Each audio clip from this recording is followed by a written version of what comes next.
But yeah, so like it was frustrating in the moment, but I also didn't have a lot of various pieces of information at that time. We've definitely had some tense conversations over the years. I mean, you work together with someone for long enough. It's just not gonna like, happen. Yeah, it happens. I like to think that all of it was for the best. I don't know. I'm not supposed to answer your question, obviously. I'm interested though.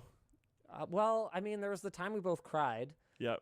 So I'm sure. I don't even fully remember. I know parts of that, but I don't fully remember everything that was discussed there. But I know parts of it for sure. It's one of those things that I am certainly not at liberty to discuss since it was HR related. So, there's a certain, like, there's just a level of professionalism that I like to maintain. Yeah. I'm not gonna. Yeah, like there's certain stuff I'm not gonna talk about. Yeah, like we're just not gonna talk about that because it's not professional to talk about HR stuff.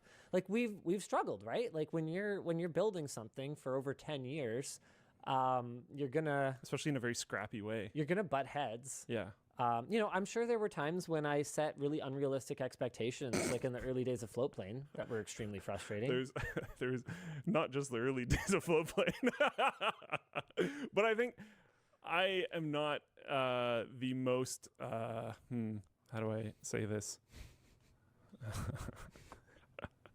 I'm not the absolute most respecting of authority. So the fact that I'm still here, I think, and I'm not trying to toot your horn, but I think we've done pretty good. I think we've done pretty well. I think we've done pretty good. I think we've made it work. Yeah. Every relationship is work. Yeah. Okay. Employee, employer, boyfriend, girlfriend. If it's friend. not, you should maybe look into potential lies or something. Yeah. Maybe do you actually even have that close of a relationship? Yeah. Like, yeah. I'm not judging or anything. It might be time for some reflection.